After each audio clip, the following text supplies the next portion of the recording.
Trump 还是文边，搁在讲电话啊！中国媒体强调台湾回归中国是战后的国际秩序，但是对应台强调台湾是国家无回归的问题。中国要求因的民众算境外网络游戏，若种发现台湾唔是划在中国范围内，就当直接检举，认为安尼是在咧分裂国家。家前黄主角防指控有2000多部未成年的性影像专案件宣判，这高等法院给判刑1年6个月，假罪4年。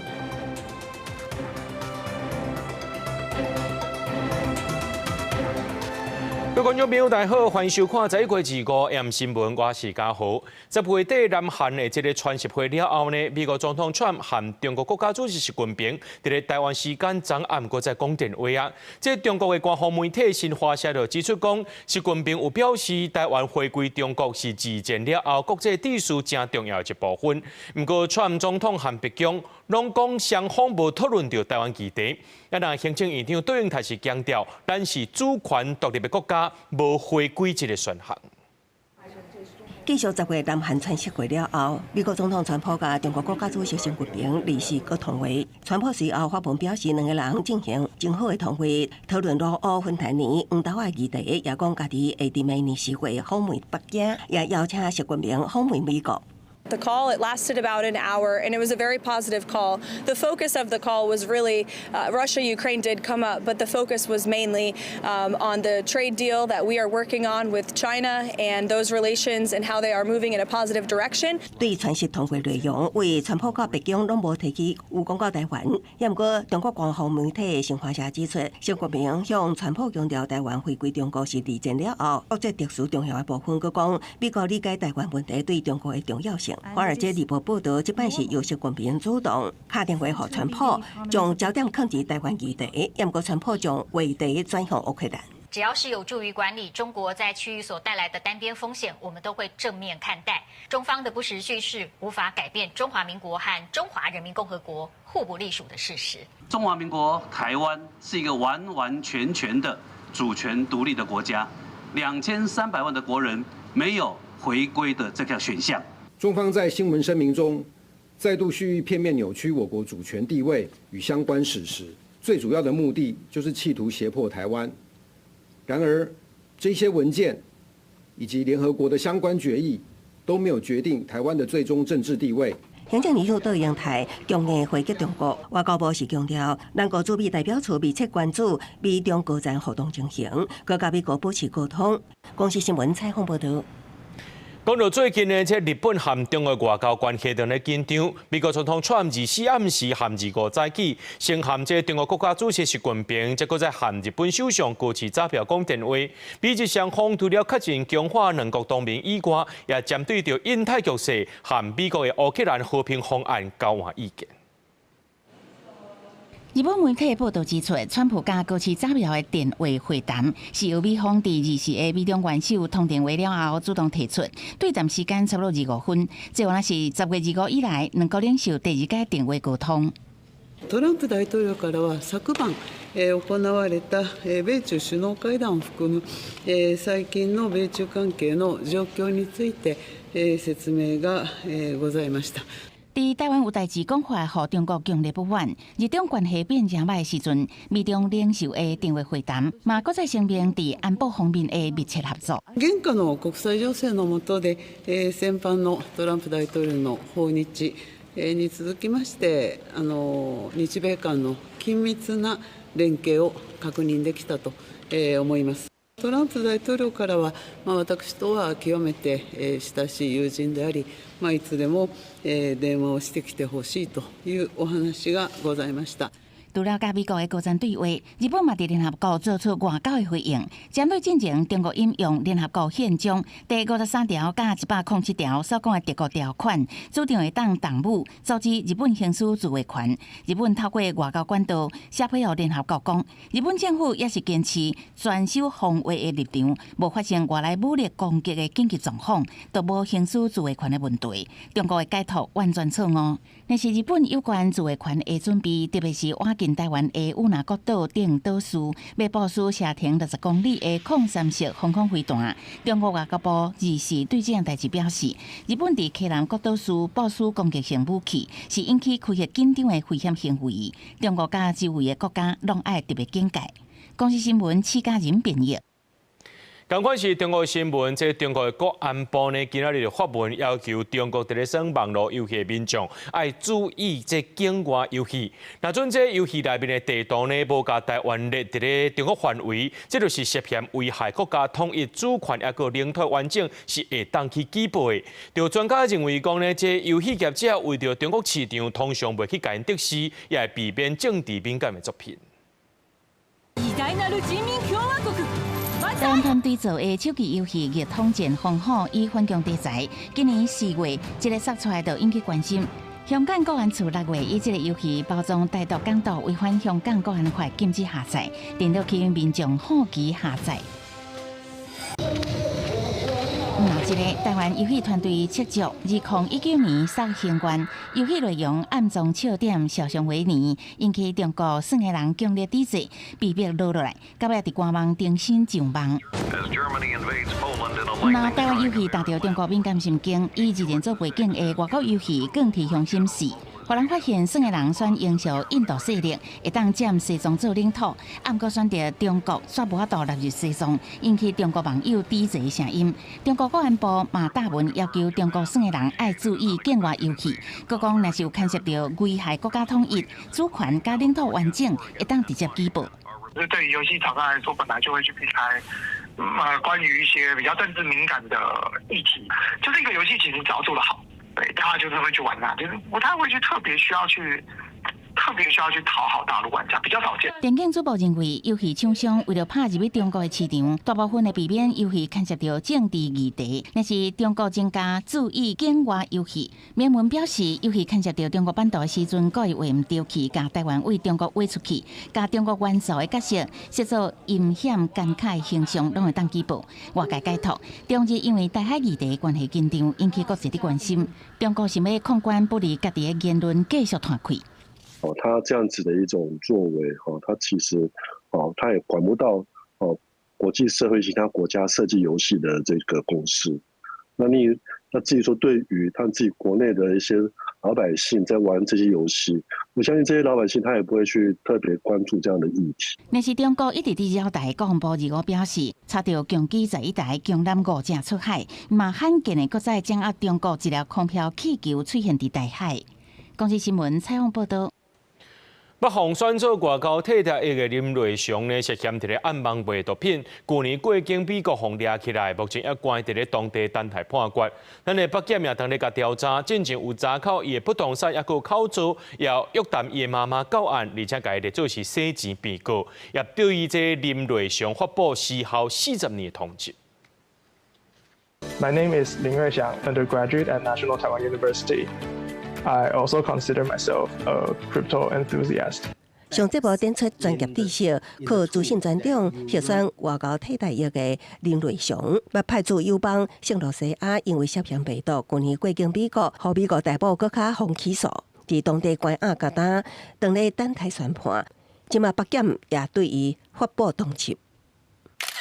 伊方列伫外岛名单，涉嫌伫暗网卖海洛因、冰毒、古柯碱等毒品，搁较卖向全球短短几年赚超过30亿台票。林姓被告涉嫌违反毒品危害防治条例案件，因被告逃匿，检察官于今年6月依法发布通缉。虽然伊伫美国关押，也毋过北检公布查册，定伫发动搜索，查考林瑞祥在台不动产甲口座，约谈伊的母亲列做洗钱被告，搁较对林瑞祥发布通缉，时效达到40年。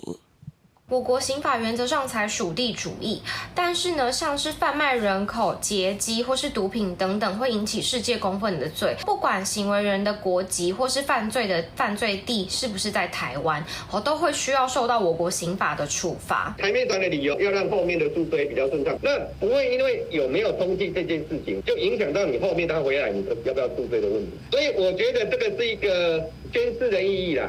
北检带动作发布通缉，法界分析注重伫宣示，也毋过无论原因安怎，涉犯的毒品条例，尤其阁是梅毒，按照世界法原则，林瑞祥毋但伫美国可能面临封关，将来返来台湾了后，共款爱接受咱国司法机关的侦查甲审理。公视新闻采访报道。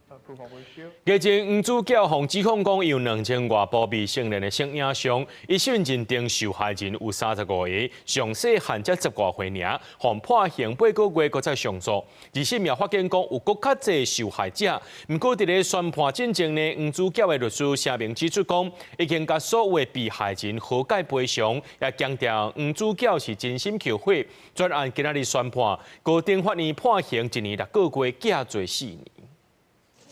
伊早几下摆开庭，面对媒体提问，全程拢点点讲话，家己警戒界MeToo事件的艺人黄主角，洪指控伫创意书房论坛买9000部未成年性影像，一审以二小性不实防制条例判刑8个月，并扣10万罚金。专案经过上诉了后，二审第2号宣判，该以告诉法判黄主角1年6个月刑期，缓刑4年。专案会当上诉。被告先前没有因为犯罪受有期徒刑以上刑之宣告，且与37位被害人都已经达成和解，给付赔偿完毕，被害人也都同意给予被告缓刑的机会。虽然判决理由说明，黄主角为家己的需要加入论坛加做会员，下载独存搁持有性影像，有害儿少的身心健全发展，甚至专案的受害未成年，搁较为一审认定的35人增加到37人。也毋过伊进前无有故意犯罪，互判刑，而且甲全数被害人达成和解，互因赔偿，可见伊有意弥补，有具体作为，被害人也同意缓刑，所以宣判缓刑。我们希望这个案件的结束是被害人疗愈的开始，也是我们台湾社会对儿少保护的重新开始。这个结果某程度也凸显了我们现在的法律对于要遏阻这一种的性犯罪的数位的性犯罪，可能还有不足之处。早伫宣判前1日，黄主角的律师就发布声明，表示黄主角已经诚挚后悔，得到谅解，也已经甲所有的被害人和解。不过被害人数其实是超过37人，好议定说明部分无法度辨识身份，也毋捌报案，所以退回检方另外侦办。公视新闻采访报道。食药署昨公布，有12间业者加强18项化妆品检到会致癌的苏丹红色素，爱限期回收。卫生局昨下晡也去到台南安定一间生技公司稽查，封存6000支的护臀膏。卫生局也讲呢，台南这间业者是主动通报、主动回收，市政府会继续监管。台南市卫生局人员2时下晡去安定一间生技开发公司，当场封存将近6000支的护臀膏，主要因为为福部食药署公布第2波禁用色素名单，牵涉一间原料供应商向全台12间业者提供原料，其中18项产品验出有色素苏丹4号，内底嘛包含侪知名商品。那台南这间业者主动通报，卫生局专属封存，后续会持续监督落价甲回收。益宏企业有限公司进口的红色复方原料3批，批号分别为今年的1月13号、2月18号及10月10日，含有化妆品禁用色素苏丹4号。卫生局接获讯息之后，立即针对台南市的名单进行查核。台南的业者讲，这项产品是委外代工，原料是新加坡原厂，目前对方不会无添加苏丹红，嘛提供 SGS 检验报告证明。根据了解，当时台湾也未建立针对化妆品的苏丹红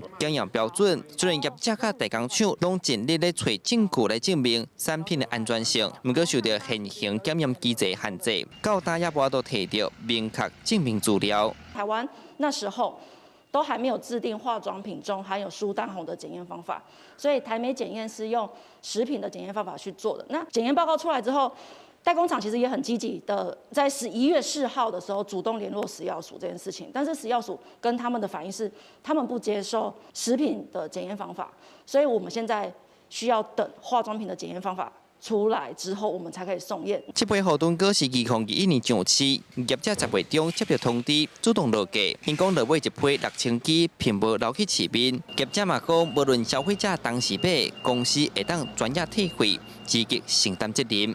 记者是台南采访报道。来看高雄的前镇渔港2号传出公安意外，这业者请外包厂商用这吊车吊一台地瓜车要去到4楼，有一位工人伫咧完全无安全防护的情形之下，就对大楼下过去到迄个帮台，要驶这地瓜车，说是人陷车规台对4楼关摔落来，工人落尾送病院了后，由员救无回来。劳工局表示，讲业者拢无做安全措施，造成员工死亡，除了上悬会当罚到30万以外，也移送检调要来追究刑事责任。画面内底白色的货车拄驶出来，后壁路底我家向有物件对楼顶上落来，砰一声，互附近的民众拢走出来看。民众讲，对面的海霸王高雄分公司早起用吊车要吊堆高啊，去伫4楼，堆高机厂商的员工伫楼顶等要驶堆高啊，因听到声走出来看的时阵，人甲堆高啊已经摔伫咧涂骹。因为伊就是伫遐等，人堆高机吊到顶头，他要从上面那里开进去，他就掉下来了有没有固定住这个我就不清楚。班台伊个开个班台就起落去啊，挂人嘛落来。伊个班台你就爱看落涂骹，看会好势，来开。你看无好势，你半空中开，你即马开去就办头天啊。劳工局表示，摔落来的是业者请的外包厂商员工，今年35岁生疏，去对高机公司上班才2年，送病院急救也是不幸过往。海霸王去年起新大楼，妈妈因为吊挂作业无下规定，互罚钱。劳工局强调，要用板台吊对高啊，去伫楼顶，一定要做好固定，甲防止落来安全出事。这摆厂商若无做，生疏的员工嘛无戴安全帽、绑安全带，已经违反职安法，除了罚钱，可以追究刑事责任。劳检处已勒令现场停工，雇主涉及违反治安法第6条第1项的规定，将处最高新台币30万元罚锾，并将移送检察机关追究雇主的刑事责任。劳工局表示，吊车厂商甲对高机厂商的安全维护拢无做好势，2件拢会罚。另外，工务局讲，厂商要做吊挂作业无申请路权，这部分警察机关也会当按照度交罚，相关罚2,400。记者柯家族柯兆勇高雄场报道。台南免空有一间连锁安亲班，就家长指控讲呢，这安亲班的查甫老师会用这手骨头甲伊6岁囡仔弄，害囡仔这胸坎拢乌青会痛。老师讲无体罚囡仔，目前呢，这家长有带囡仔去验伤。若即马这部分呢，这台南市教育局已经介入调查咯，说因为这间安亲班无照规定申报师资，罚这负责人5万块。真侪囡仔下课了后，会去安亲班完成作业、复习功课。也毋过，位伫台南的这间连锁安亲班，煞互家长控诉，查某老师亲像用手后敲，弄6岁查甫囡仔胸坎，而且伫胸坎的所在留落明显的乌青。伊刚到厝的时阵，伊就讲伊心脏会痛，安尼啊，阮就问讲啊，啥啦？阮姐就问讲啥会痛？伊就讲今仔写功课袂晓写，叫老师拍安尼啦。啊，就问囡仔讲伊啥啦，甲你拍？伊就讲用手指啊，对因感觉断落安尼。差不多10分钟吧，拢无回，就一直讲，伊只是动作较大尔。家属控诉，当初老师否认处罚，也无回失礼，讲只是动作较大一点嘛，无细力去陪着查甫囡仔。只是看到囡仔受伤的痕迹，互家长真歹接受，真受气去验伤报案。验伤单顶面也写胸部擦伤，家属更较怀疑可能有其他囡仔互不当对待。我们绝不做任何形式的体罚，如果有，我们绝对不会宽待，绝对会严处。对，但是事情要讲求证据，我不能因为孩子的一句话就去让老师的辛苦被磨灭。面对控诉安亲班回应，当事老师甲学生斗阵拢真好，就监视器画面来看，无看到有类似处罚的行为，相关资料拢已经交予教育局甲警方调查。该司在11月12日起已暂缓到该中心静候调查，等待社会局完成社政调查结果。教育局将尽速召开不适任人员认定委员会，依情节认定1到4年或终身不得任教资格。台南市教育局表示，已经会同社工去查出安亲班伫骗过老师进程，无依照《儿少法》第81之1条第6项规定，检举文件报称核准，后手会依法裁罚负责人5万罚金。公视新闻采访报道。屏东夜市有家友2半暝3点外，趁这店家伫咧收单时阵，去共偷摕爱心捐款。警方调监视器抓到一个35岁姓张的查甫人。2半暝要4点，一名查甫人行挖进无人的胆仔，手伸出来开始敲，去敲着关钱的壳仔，甲壳仔摕起来，蓝衫仔倒出来，最后甲钱放入家己的落地仔。代志发生伫屏东夜市，因为有的店头有放爱心关钱的壳仔，因为金额无济，就无特别收起来，煞变成家友的目标。就是像杯子什么的就放下面啊。然后捐款箱也是就顺手就是放下面，因为捐款箱那个阿姨那个固定一段时间会来收。捐款箱，对，那个零钱里面的钱都全部收刮走。最近可能刚好有可能不知道是不是同一个人，但是就是知道有人就开始就像翻箱倒柜这样斗法，很就很麻烦。这个里长表示，其实屏东夜市的店头拢知影附近有家友，有时阵家友找店头讨，因会摕一寡烂衫仔，互家友食饭，当做善事。毋过最近发现，有的家友会趁半暝仔收，若无人黑袂晓，甚至会去拍开徛家的门，互附近的民众感觉不安，落尾决定报警。6月24日晚间发现张贤行迹，当场带回说明，全案依窃盗罪嫌，移送屏东地检署。警方看监视器了后，第2时暗时巡逻，抓到一位35岁姓张的查甫嫌犯，偷摕裤仔内底大约560块。警方提醒夜市档仔甲店头伫收单了后，现金和关钱的裤仔爱收好势，避免互人偷摕去。记者柯炳哲，屏东报道。高雄大社这中华路和自由路的路口有一段路，短短50公尺就10多个这水沟仔挂，拢做伫咧路中。就议员讲，这段路真危险、真歹行，市政府已经要求这水利局甲道工处呢3个月内就要改善。已经甲速度放慢的车辆驶过水沟仔挂，也是共款现的响起哭哭叫。高雄大社中华路接自由路这个路口，对西洋顶开始短短50公尺，都有10外个水沟仔挂，而且拢是走伫路中，行4、5步都撞到一个。虽然毋是主要道路，毋过出入车辆真正多，登记货车搞来搞去，有的已经落超过4公分深。民众讲这段路真危险，来到车拢爱特别细致。水沟挂真正伤济伤悍。对啊。啊，来到遮你家己会特别做啥物安全的维护无啊？徛卡板的隔边啊。尽量喺狗仔挂即个7、5怪互别较好啦。安尼较安全咧，徛多摆咧徛啊，较袂偏啊，较袂冤啊，较袂路啦。骑车爱闪，驶车爱慢，拢是惊撞到窟来的危险。议员讲，这条自由路较早是灌溉到坎挂来做路，这个水沟挂拢做伫路中，规条路搞甲坎坎坷坷。有民众骑车经过，转甲物件飞去。伊顶个月找相关局处来会勘，不过水利局甲道工处塞来塞去，甲单拢无叮当着，安尼咁着。开车想要开，坐云霄飞车的，这个。百姓拢有咧反映，反映的时阵叫恁来会勘，一局我来等你局我就来等你安怎？百姓要看的是讲，紧甲问题解决啦，唔是你讲伊讲你呀。有3个月内把它处理好。就按照您的这个指示赶快来办。这个是对于居民的保障，而且目前这个地方呢，出入人口也蛮多的，我们也不堪有任何人有任何的损伤。副市长答应会要求水利局甲道工处3个月内完成道路改善。议员认为，若是无法度随做，上无爱先甲路面整好平，保障民众的用路安全。记者郭家祖、傅超勇、高雄场报道。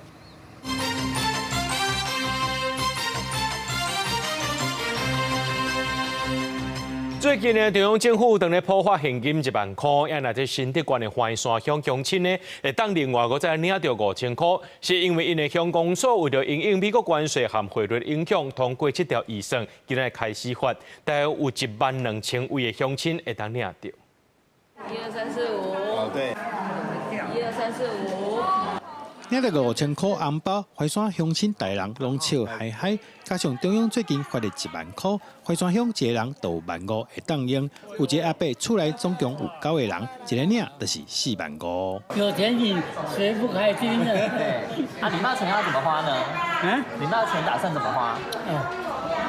去花5斤1半件，最起码是不是多了5000块，我们可以买很多日用品。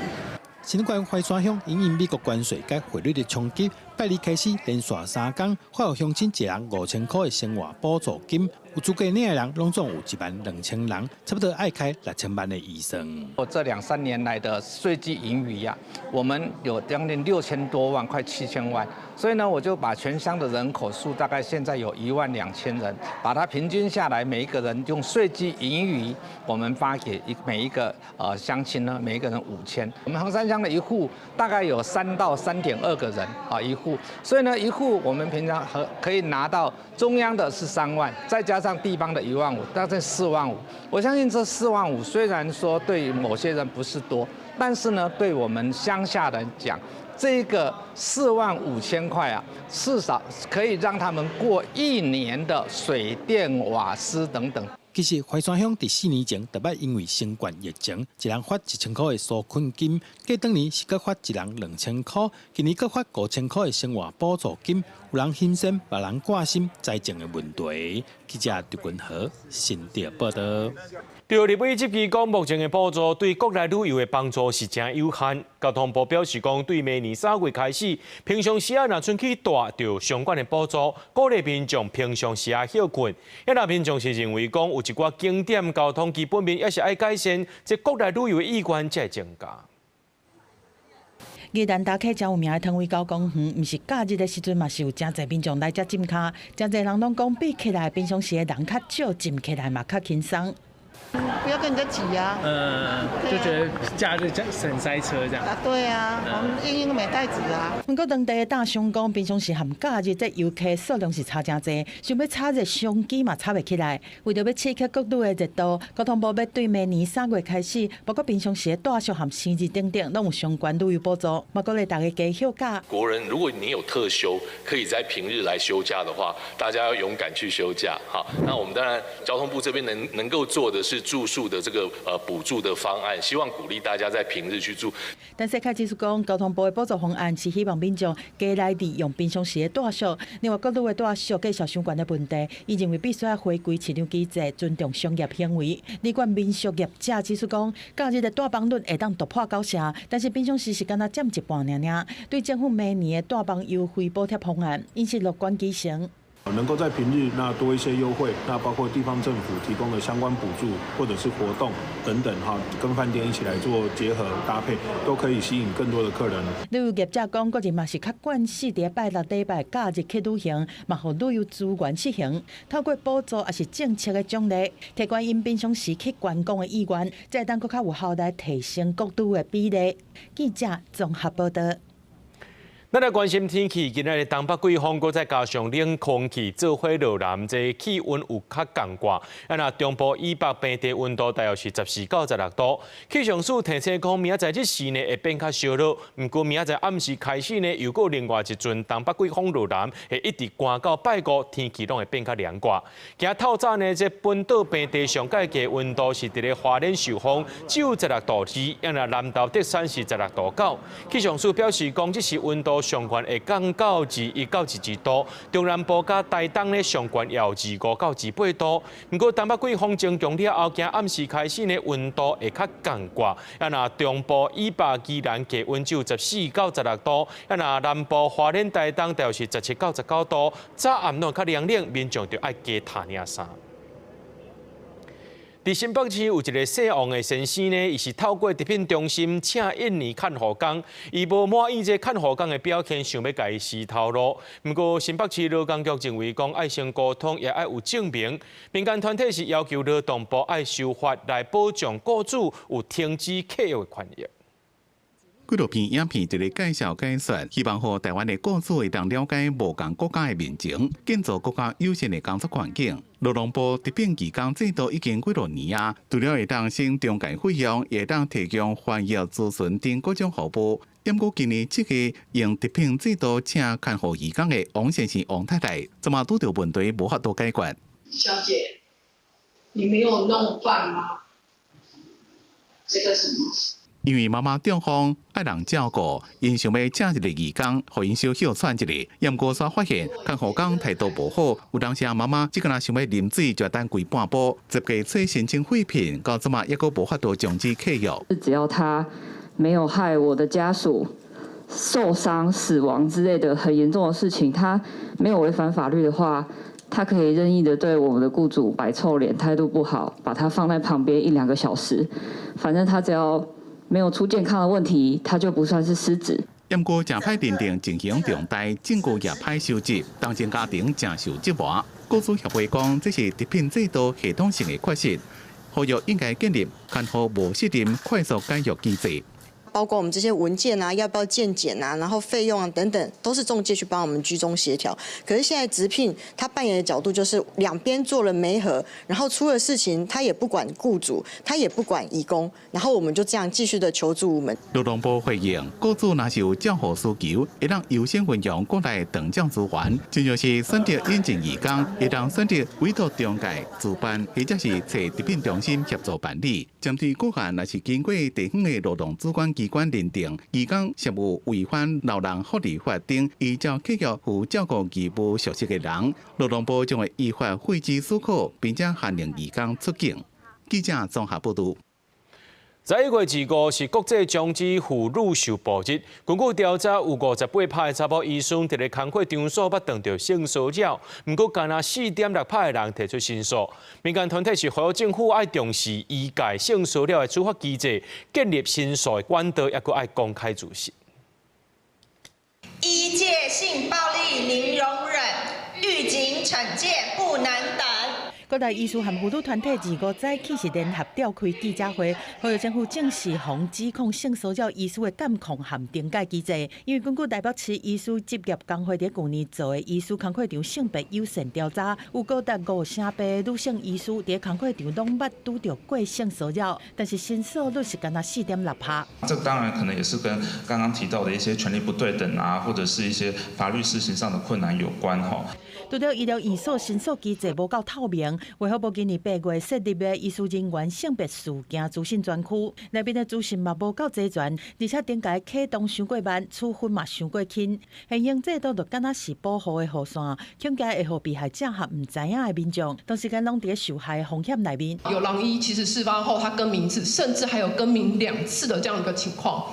他在现行的保护伞下，他曾经犯下的罪行其实是被隐匿的。社会局如果有接到这个性骚的案件的时候，会在第一时间点就提供给地方的卫生局。好，那由卫生局来评估启动所谓的医师惩戒处分的作业。民间团体建议卫福部应该把性平防治的成效来纳入病院的评鉴，而且完整写出医师人员涉性平的资讯，订定点解指引和主动通报监督等4大诉求。对这卫福部回应讲，目前医师人员性平事件资讯专区是先连结2023年的性平3法修法了后的相关案件，另外修法进前的案件，目前党和司法伊咧协调要进行破决书资料的收集。公司新闻综合报道。顶一日呢，有连续2位国中老师行底路，全高中是认为讲，即卖投诉机制，地书老师却袂着互家长、学生投诉。那进入到校事会议调查，拢是2个月起跳，身心真疲劳，呼吁应该爱检讨停数。顶礼拜，新竹有一间国中传出老师伫咧学校写落楼不幸过往，悲剧毋但一件。顶日啦，屏东有一间国中，也有一位老师，技术工课压力受大，伫咧处理行底路。拜二全校总开记者会，不满地方官员，拢是以个别事件或者是讲案主有情绪困扰来推卸责任，根本就无要解决问题。教育部完全对这些事情，并没有任何的一个表示。那我们看地方官员呢？都是急着在澄清这是个别事件来推卸，并没有去了解现在教育现场的3高现象。根据教育部的统计，老师行底路的案件是一档比一档搁较侪。4年前8人到2年前已经来到19人，加2倍。全校总认为这和投诉的机制有关系。根据改评考核办法，学生家长若是感觉老师的做法无妥当，就当甲老师投诉。若是进入校事会议来调查，就是2个月，互老师的心拢真疲劳。讲的较大声啦吼，叫学生补写伊的物件，你嘛去用投诉。所以即摆的投诉吼，以即摆的法律来看，你啥物代志拢爱用这个制度，啥物代志拢爱调查，老师就免教。全校总认为，教育部应该爱修法，全面废除校事会议，检讨规个处理方式，减少老师伫咧工课场的压力，避免老师和学生伫咧教育现场继续受制度伤害。记者李亚轩、谢桂玲台北报道。花莲共和乡因为这崩山潭造成严重灾情，复原了后，学校也开学过外月啊。这个共和国中的校车歹去，也有一寡同学呢，住伫路头较遥远的所在，上课就无方便。今仔日就民间企业关一台巴士，要来解决学生囡仔上课的交通问题。新的校车豆豆驶入来共和国中，学生拢真欢喜，因为为明仔载开始上下课都变较利便啊。你们这段时间你们怎么来学校上课啊？家长接送。如果爸爸妈妈很忙，你们就是骑脚踏车吗？还是请假？请假，就是在家就视讯上课吗？这台校车是游览车客运商业农业工会专联会馆的，会载学生上下课，上远的到东富村阿东木部路，差不多50个学生受惠。立法委员李月行委员呐，他直接找到我们全联会，那跟我们通知之后，我们二话不说在短短2个礼拜将车子准备好之后呢，那技术呢送到光国中来。另外，警政署嘛捐体育报废的车，互讲互香港汽车科的同学来实习使用。游览车工会嘛甲学校建议，希望当培育汽车科的学生学大台车维修的技术。学校目前没有这样子的一个空间跟设施设备。如果可以让我们东部花东的孩子到西部他们的场地去这个练习的话，可以成为一个非常好的一个就业的一个模式。无论是讲互国中，也是讲互商港，拢真感谢外界斗相共。不过学校要完全复原，差不多要到116年3月底，配合中建条例，才会当完成中建。记者综合报道。中华有一个卖猫仔的宠物业者叫民众检举，东方所也到现场稽查，发现讲这环境真垃圾，要猫仔破病。业者表示讲，因为去撞到投资诈骗，无法度好好来照顾这猫仔。东方所除了甲伊发以外呢，现场41只猫仔也先带回去收容所。一只猫仔放关伫笼仔内，但是有的猫仔精神无好，甚至佮破病。中华一个卖猫仔的宠物业者，互民众检举技术不当启用。业者表示，因为拄到投资诈骗欠钱，厝嘛要互拍赔落，实在无法度佮照顾这的猫仔。AI 智慧投资的，我是投资大概第3个月就不见了，1个月至少都快要10万块的饲料费啊，就是一直在借钱啊。中华县动物防疫所接到民众检举，前往稽查，现场环境垃圾，有的猫仔目睭甲呼吸道拢有感染的情形。业者表示，家己已经无法度佮负担照顾猫仔的费用。中华动防所依照动保法，罚业者15000至75000，嘛甲现场41只猫仔全部带回去收容所安置。为饲主曾因遭朋友诈骗，无力负担动物费用，而无法于限期内改善，本所同仁考量动物福利，并避免猫只健康情形恶化，将猫只41只没入，送往本县流浪狗中途之家办理收容照护。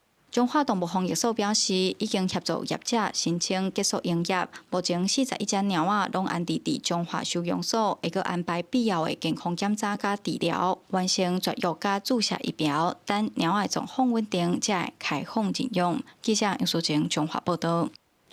林保署家己分署伫咧阿里山的李家部落有设红外线自动翕相机，这个月初5翕到石虎，这海拔是1752公尺，是目前嘉南地区发现石虎上悬海拔的纪录。顶一回阿里山有石虎行大的纪录是31年前咯。经过判断，真有可能是这少年的石虎刚要找新的地盘，才去互翕到的。初5透早4点半，红外线自动相机镜头前出现一只石虎，慢慢来行伫阿里山乡李家部落边国有林地，这是阿里山乡隔31年，搁一摆通报石虎出现。这一次的发现呢，也是睽违了31年以来，阿里山乡再次拍到石虎的影像。同时呢，它也是记录到了江南地区海拔最高的一个石虎分布的一个地点。林保署家己分署甲家己县造作大庭协会并扩大合作，以红外线自动相机记录，原本用来监测台湾乌熊热点，所意外翕到石虎，即摆出现也写落嘉南地区石虎出现上悬海拔记录。因为过去石虎伫家己只有2笔资料记录，像2018年中部乡、2022年国道1号家己交流道顶较低海拔平地，即摆出现伫高海拔，是真珍贵。年轻的公石虎，它开始独立以后，它的习性就是会要去找新的地方，当做它自己的领域啦，当做它的地盘。零星出现在一些比较远没有记录的县市，或是稍微海拔高一点的地方，应该都是年轻的公石虎在探索新的环境。台湾石虎保育协会表示，最近2-3年，石虎活动范围扩大到新竹甲苗栗连接的乡镇，云林北边也有一寡乡镇发现石虎。因过几个研究单位针对个体追踪研究发现，石虎整体死亡率也是真悬，原本只存在的分布范围族群，无变得更较好。估计是有一寡区域的石虎族群增加，搁往外口来扩散，也是中部青线北地的生态地状况继续变坏，和形成个体往外面走退其他生态地，所以出现懒散的记录。公司新闻采访报道。内政部消防署的特殊队今仔日伫咧南投德山举办搜救犬认证，副总统萧美琴也去致辞，向搜救犬含领犬员的付出表示感谢。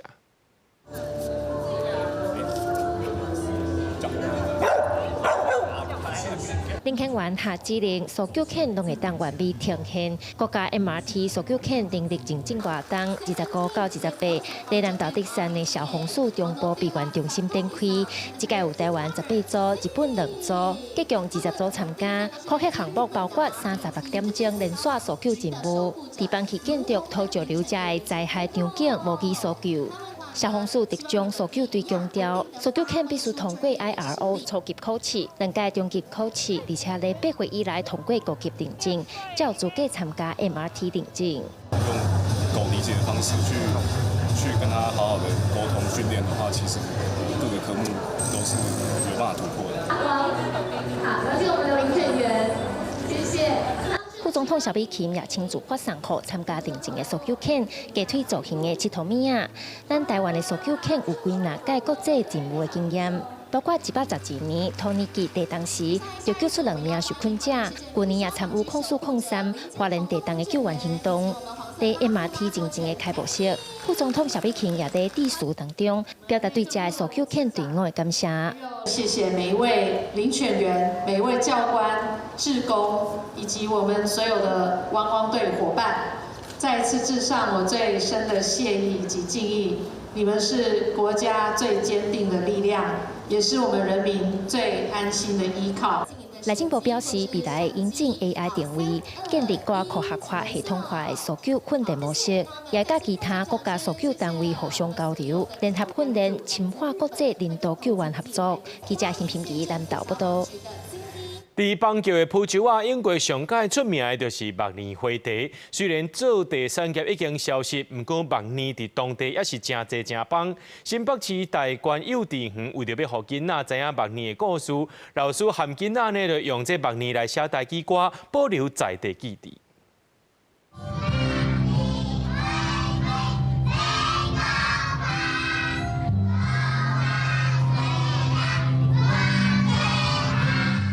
这首台语歌的旋律，大家应该真熟悉。这首台语歌是对囡仔歌《小天使》改编来的。新北市大观幼儿园伫咧新北市板桥的蒲州啊，幼儿园以麦尼花做主题，老师和囡仔做伙添台语歌词。一寡人讲台语，阿公甲阿嬷愿意甲囡仔来讲台语，甚至是咱的老师嘛是拢开始有学台语的语言。咱会较晓唱的像小星星啊，吼，啊个遮的歌曲咱较入听的啊，甲台语的歌词投入去。园长讲，板桥蒲州啊，过去上出名的就是麦尼花茶。今年带囡仔伫咧社区行大的时，一阵囡仔叫麦尼花的香味吸引，所以学校决定带囡仔甲麦尼花的基地找回来。2、1，请节目。这把麦尼花的图，就是幼儿园的学生和台湾技术大学的学生斗阵画。最趣的是，就是迄囡仔，伊是咱叫伊安怎画，但是伊一定袂安怎，一定会照家己意思画。所以咱爱帮伊修尾。除了画图、唱台语歌，学校也重新伫咧校园种麦尼花，希望囡仔伫咧花棚中看见土地，感受文化的力量。记者戴亚轩、林旭凯新北报道。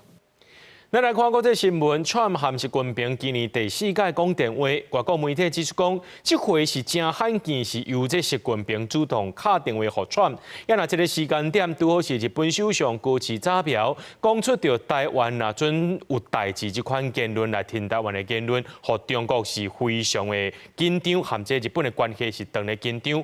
学者是分析讲呢，中国希望透过这通电话，或者华府来约束日本，避免台海基地继续传出去，学者认为讲中国当然紧张嘛。川习完成今年第4摆的通话，外国媒体《华尔街日报》指出讲，这摆真罕见是习近平主动打电话给川普，拄好拄着中日的关系，是因为日本首相高市早苗台湾有代志的讲法，规个是真紧张。学者分析讲，中国这边是希望透过这通电话，和华府来约束日本，而且防止台海议题伫4个内亚的国家继续烧。但对讲法和时机来看，北京感到真糟心。习近平很担心，就是说台湾议题会变得很失控，他将来要处理台湾议题会变得越来越棘手。那可是高市又不愿意收回他的很多的讲话，那使得习近平觉得说他是不是能够来透过美国来这个塑造一种印象，觉得说这个美国是赞同中国，站在中国这一边。可是感觉上习近平没有达到这样的目的。学者认为，讲对川普的反应来看，伊并无正面来回应习近平对台湾的论述，同款是维持战略无清楚的状态。另外，对川习这通电话讲了的几点前后，川普就和高市咧讲电话。学者讲，川普应该是咧倒传北京的立场，避免中日的局势搁升温。川普打给高市的这个动作，基本上他帮我们证实了，就是习近平的跟川普谈的内容最重视就是目前的中日跟两岸关系。川普作为一个很厉害的谈判者，我相信他应该也在帮习近平传达降低当前紧张冲突的一个谈话。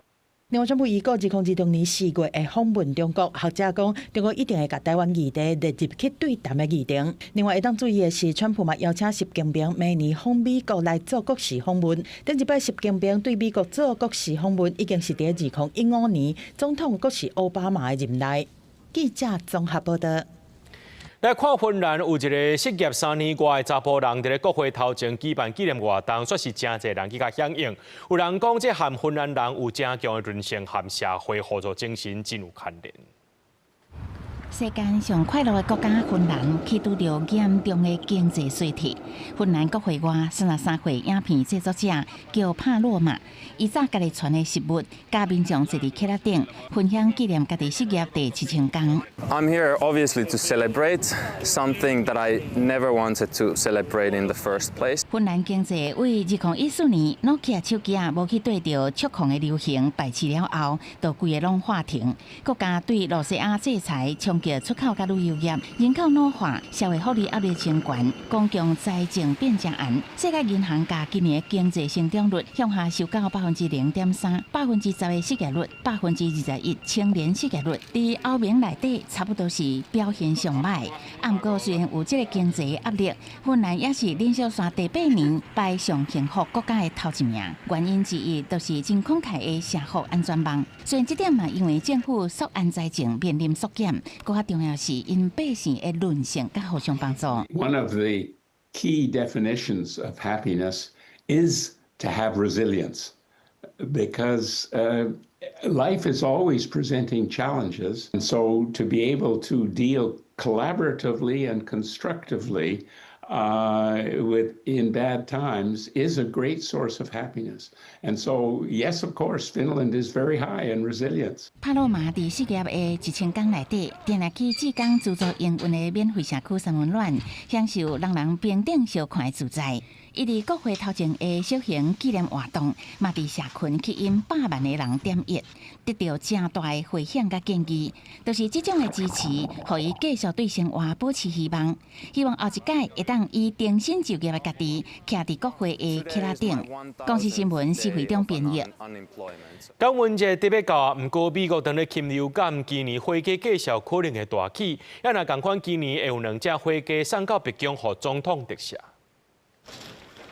感恩节就要到啊，家家户户团圆，大家无用咧传食的甲火鸡的料理。不过过去3个月以来，美国已经有超过200万只火鸡因为禽流感相关的疫情死亡。无论是鸡也是内容减少，伫密西根州圣尼曼镇饲鸡鸭甲火鸡的农场算是较好运的，伫遮无出现病例。It really is a great feeling to be able to provide someone their centerpiece. What's Thanksgiving without a turkey?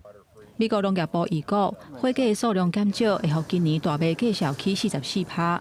不过，真侪店头也是有拍折，予消费者伫咧感恩节莫有伤大经济压力。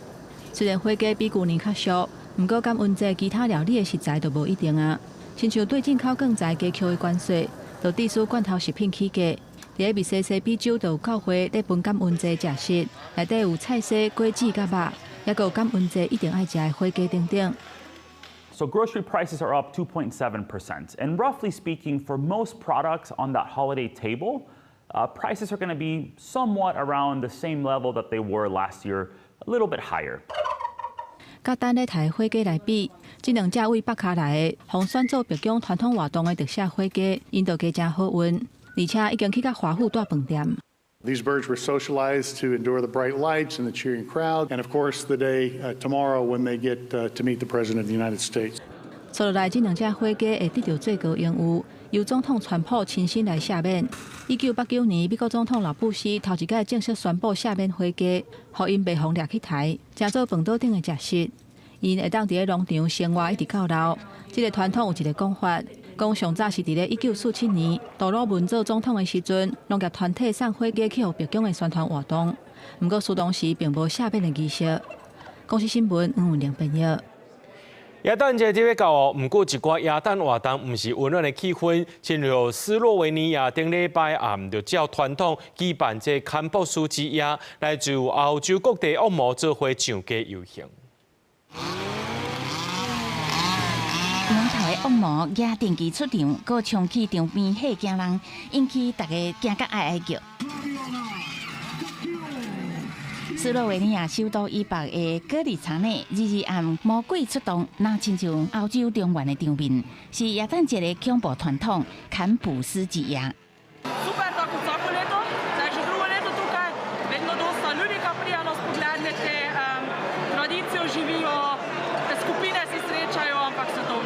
坎普斯是欧洲耶诞传说中一个半羊半毛的角色，专门伫耶诞佳节修理伤热的囡仔，加发礼物予乖囡仔的圣尼古拉工厂出现，会当讲是耶诞节传统的对照组，一个扮白面，一个扮黑面来教囡仔，只是做恶魔的代价不只大。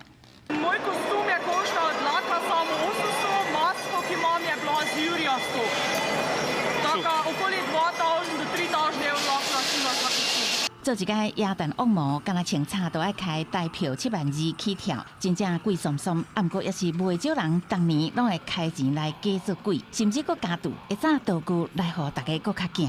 这个捌互罗马天主教想要禁止的庆祝活动，到即马煞变做大人版的万圣节。公司新闻林义竹编译。咱做伙来看明仔载天气。